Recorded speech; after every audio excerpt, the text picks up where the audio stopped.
રાજ્યના મિશ્ર ઋતુનો વર્તારો, સવારે ઠંડક જ્યારે બપોરે ગરમીની અસર. રાજ્યમાં ધીરે ધીરે વધી રહ્યું છે મહત્તમ તાપમાન.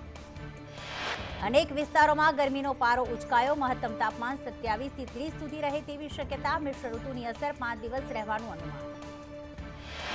ઉત્તરીય પવનોના લીધે મિશ્ર ઋતુની અસર. અમદાવાદમાં લઘુત્તમ તાપમાન 17 ડિગ્રી નોંધાયું. ગાંધીનગરમાં લઘુત્તમ તાપમાન 16 ડિગ્રી નોંધાયું. વડોદરામાં લઘુત્તમ તાપમાન 17.2 ડિગ્રી. પાલનપુર 14 ડિગ્રી સાથે રાજ્યનું સૌથી ઠંડુ શહેર. પીએમ મોદીએ આસામમાં કાજીરંગા નેશનલ પાર્કમાં હાથી પર કરી સવારી. નેશનલ પાર્કમાં જ રોકાયા હતા પીએમ મોદી. પહેલા જીપ અને ત્યારબાદ હાથી પર સવારી કરી. પીએમ મોદી આજે ચીનની સરહદે અરુણાચલ પ્રદેશના તવાંગ જિલ્લામાં વિશ્વની સૌથી ઊંચી સેલા ટનલનું ઉદ્ઘાટન કરશે. આસામ અરુણાચલને કરોડોની ભેટ આપશે. હોલોંગાથરમાં પ્રખ્યાત અહોમ યોદ્ધા લચિત બોરકુફરની પ્રતિમાનું અનાવરણ કરશે. રાધર ગેસ બાદ હવે પેટ્રોલ ડીઝલના ભાવ ઘટાડાની રાહ. કેન્દ્ર સરકાર ચૂંટણીની જાહેરાત પહેલા આપી શકે છે ભેટ. પેટ્રોલ ડીઝલના ભાવમાં ઘટાડાની થઈ શકે છે જાહેરાત. પેટ્રોલ ડીઝલની કિંમતોમાં 5 થી 10 રૂપિયાનો થઈ શકે છે ઘટાડો. ક્રૂડની કિંમતોમાં ઘટાડો થતાં સસ્તા થઈ શકે છે પેટ્રોલ ડીઝલ. ક્રૂડની કિંમતો ઘટીને $82.96ની સપાટી આવી. પેનડાઉન અને મતદાન બાદ શૈક્ષિક સંઘનું આંદોલન યથાવત. રાષ્ટ્રીય સંયુક્ત મોરચા દ્વારા આજે મહાપંચાયતનું આયોજન. રાજ્યના દરેક તાલુકાના શિક્ષકો પહોંચશે ગાંધીનગર. રાજકોટના ગોકુલનગરમાં આવાસ ક્વાર્ટરનું મસમોટું કૌભાંડ સામે આવ્યું. ભાજપના 2 મહિલા કોર્પોરેટરના પતિએ કૌભાંડ આચર્યું. કવા ગોલતર અને મનસુખ જાદવે કોર્પોરેશનમાં સેટિંગ કરીને 20 ફ્લેટ લાભાર્થીની યાદીમાં ઘૂસીને મેળવી લીધા. ઝૂંપડપટ્ટી હટાવી ત્યાં રહેતા લોકો માટે બનાવાયા હતા આવાસ. સંત કબીર રોડ પર ગઈકાલે થયેલા ડ્રોમાં કૌભાંડ. વોર્ડ નંબર 5 અને 6ના કોર્પોરેટરના પતિએ ગરીબોના હકના આવાસ પોતાના અને સંબંધીઓના નામે કર્યા. રાજકોટ ગોકુલનગર આવાસ કૌભાંડને લઈને મહિલા કોર્પોરેટરના પતિ મનસુખ જાદવે કહ્યું, અમારા મકાન ત્યાં છે એટલે અમને આવાસ મળ્યા છે. ડોક્યુમેન્ટ્સના આધારે અમને આવાસ મળ્યા છે. અમે કોઈ બંગલાવાળા અને પૈસાવાળા નથી એટલે અમે ફોર્મ ભર્યું.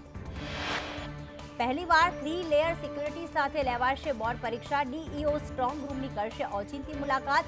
પ્રશ્નપત્રોનું કરાશે જીપીએસ ટ્રેકિંગ. અંદાજિત 140 સ્ટ્રોંગ રૂમમાં 3 લેયર સુરક્ષા.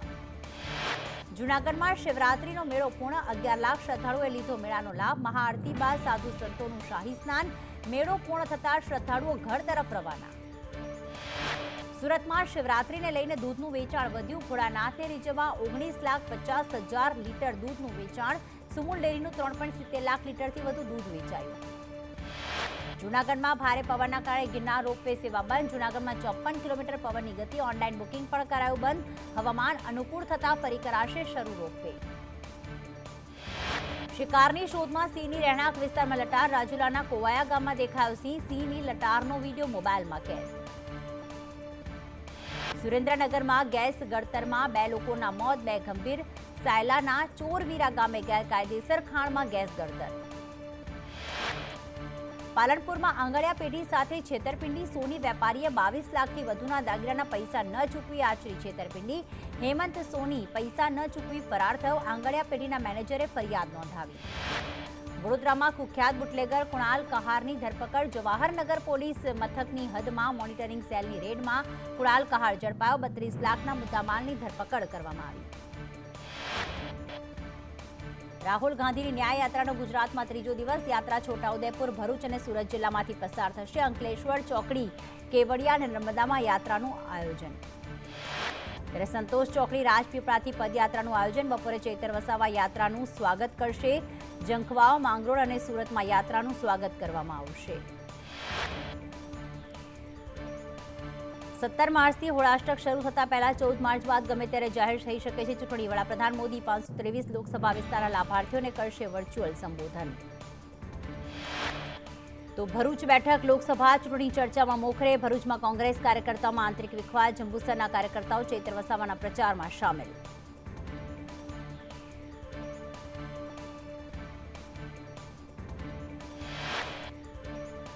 લોકસભાની ચૂંટણી માટે કોંગ્રેસે પ્રથમ યાદી જાહેર કરી. 39 ઉમેદવારોની યાદીમાં ગુજરાતના કોઈ ઉમેદવારનું નામ જાહેર નહીં. કેરળની વાયનાડ બેઠકથી કોંગ્રેસે પૂર્વ અધ્યક્ષ રાહુલ ગાંધીને ફરી ઉતાર્યા મેદાને. અમેઠીથી હવે કોણ તેના પર સૌની નજર. છત્તીસગઢના પૂર્વ સીએમ ભૂપેશ બઘેલને રાજનંદગર બેઠકથી ટિકિટ અપાઈ તો તિરુવનંતપુરમથી શશી થરૂર ઉમેદવાર જાહેર. ગોધરામાં કોર્નર મીટિંગમાં રાહુલ ગાંધીએ યુવાનોને રોજગારની જાહેરાત કરી. રાહુલે કહ્યું, કોંગ્રેસની સરકાર બનતા 30 લાખ સરકારી ભરતી કરાશે. રાહુલે કહ્યું, કેન્દ્ર સરકારે યુવાનોને રોજગાર મળતા તમામ રસ્તા બંધ કરાયા. કોલેજના ગ્રેજ્યુએટને એપ્રેન્ટિસની ગેરંટી અમે આપીશું. 1 વર્ષમાં આવા યુવાનોને 1 લાખ રૂપિયા આપીશું. પેપર લીક મુદ્દે રાહુલે આક્ષેપ કર્યો કે પરીક્ષા તો લેવાય છે પણ પેપર લીક થાય છે. પેપર લીક રોકવા માટે કોંગ્રેસ એક નવો કાયદો લાવશે. જો કોઈ પેપર લીક કરશે તો કડક કાર્યવાહી કરીશું. કોંગ્રેસ તૂટવા પર જયરામ રમેશનું નિવેદન. કોઈ નેતા પક્ષ છોડે ત્યારે થોડું દુઃખ થાય પણ અન્ય યુવાનો માટે તે અવસર હોય છે. હજારો યુવા નેતાઓ માટે દરવાજા ખુલે છે. કોંગ્રેસના નેતા જયરામ રમેશે ચૂંટણી આયોગને ફરિયાદ કરતા કહ્યું, દરેક પાર્ટીને એક ચૂંટણી ચિહ્ન આપવામાં આવે છે. ભાજપ પાસે 3 ચૂંટણી ચિહ્ન છે છતાં કાર્યવાહી થતી નથી. અર્જુન મોઢવાડિયાના ભાઈને કોંગ્રેસમાંથી સસ્પેન્ડ કરાયા. રામદેવ મોઢવાડિયા 6 વર્ષ માટે સસ્પેન્ડ. રામદેવ મોઢવાડિયા વિરુદ્ધ મળેલી ફરિયાદ બાદ સસ્પેન્ડ.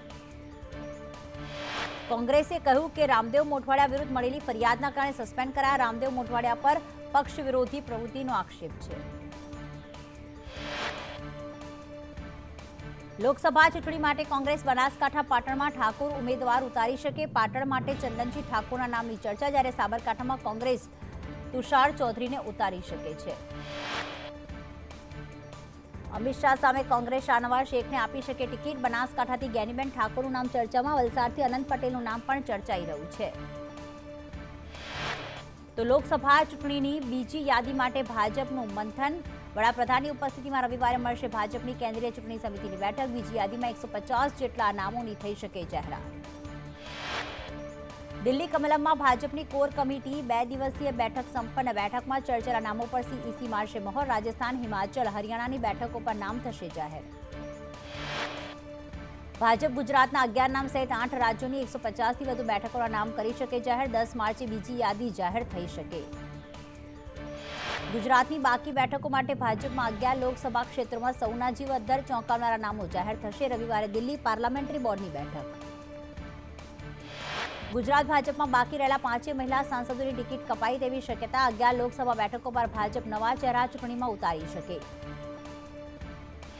અમદાવાદ ઈસ્ટ અને સાબરકાંઠા લોકસભામાં ભાજપમાંથી મહિલા આગેવાનને ઉમેદવારની તક મળી શકે. દિલ્હીમાં ભાજપની કોર ગ્રુપની બેઠકમાં ચર્ચા. પૂર્વ સીએમ વિજય રૂપાણી સોમનાથ મહાદેવના દર્શને. લોકસભાની ચૂંટણી લઈને વિજય રૂપાણીનું મોટું નિવેદન. કહ્યું, મેં ટિકિટ માંગી પણ નથી અને લડીશ પણ નહીં. વિજય રૂપાણીએ કહ્યું, હું અન્ય રાજ્યની જવાબદારી સંભાળું છું. એનડીએની 400+ સીટ લાવીને પીએમનો સંકલ્પ. કોંગ્રેસ ડૂબતી નાવ છે. લોકોનો ભાજપ પ્રત્યે પ્રેમ વધ્યો.